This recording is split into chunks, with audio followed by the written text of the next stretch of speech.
Gospodine Pavloviću, pomenuli ste i sankcije Rusiji dok smo govorili o ovoj prvoj temi. Naslovna strana Srpskog telegrafa: posle odluke MOK savezi redom skidaju zabrane, prva Putinova pobeda, ukinute sankcije za ruske sportiste. Evo, je li ovo može da bude, da kažem, neki vesnik proleća, vesnik ukidanja konačnog sankcija? Nažalost, ne. Dok su Merz, Macron i slični u sedlu, na funkcijama koje obavljaju, ne. Ali šta je stvarno... Dakle, ovo je inače bilo užasna stvar. Da vi uopšte sankcionišete sportiste, pa to je katastrofa samo po sebi. I sad se kao radujemo što je neko ipak rekao nećemo više da sankcionišemo. I to ne u svim sportovima. Rekli ste da će se ukinuti sankcije samo u nekim određenim sportovima postepeno. I dalje imate neki koji su izričito protiv, ali velika sramota. Da. Šta je dobro?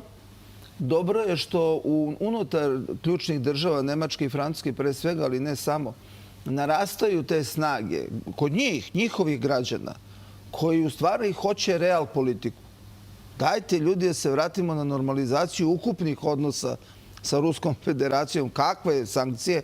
Čak jačaju veoma snage koji kažu, ma kakav Brisel koji ima tolika nadnacionalna ovlašćenja, jer ovaj neki uticaj Brisela, mi bi s tim lako, nego oni hoće sav uticaj kad smo mi u pitanju i to u strateški nacionalnoj državu ključnim pitanjima. Ali i drugde. Tako da taj otpor raste i te snage su danas, u ovom trenutku kad mi razgovaramo, po svim istraživanjima i po svim rezultatima lokalnih izbora, u suštini najjače političke opcije i u Francuskoj i u Nemačkoj. Da li će se to efektuirati? Ja lično ne verujem da gospodin Merz može da izdrži pun mandat, ni blizu toga.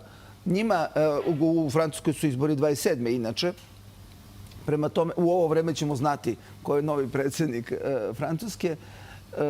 I onda je to vrlo važno jer su oni, pre svega, najvažnija funkcija, daleko najjača funkcija predsjednika po njihovom ustavu.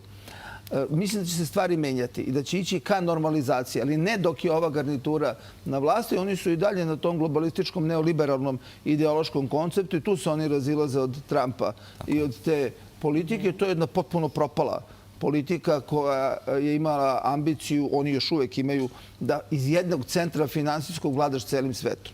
I svima diktira šta treba ko da radi. To je potpuno nemoguće. Bez prilagođavanja realnoj situaciji. Ma kakva realno? Oni su u takvim problemima, ako se gledaju bilo koji objektivni pokazatelji. U padu su u zadnjih 25 godina i u odnosu na Ameriku i Kanadu, Evropska unija, i na Australiju, a da ne govorimo Kina, Indija i Ruska federacija u relativnim odnosima. To je neverovatan pad. Šta su oni izgubili? Oni su bili...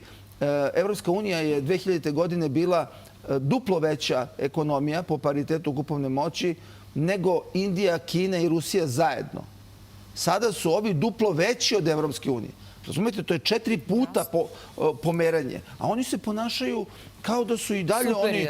Da, oni vedre i oblače, a tek finansijska i tehnološka zavisnost od Amerike koju oni imaju, pa tek je to problem za njih.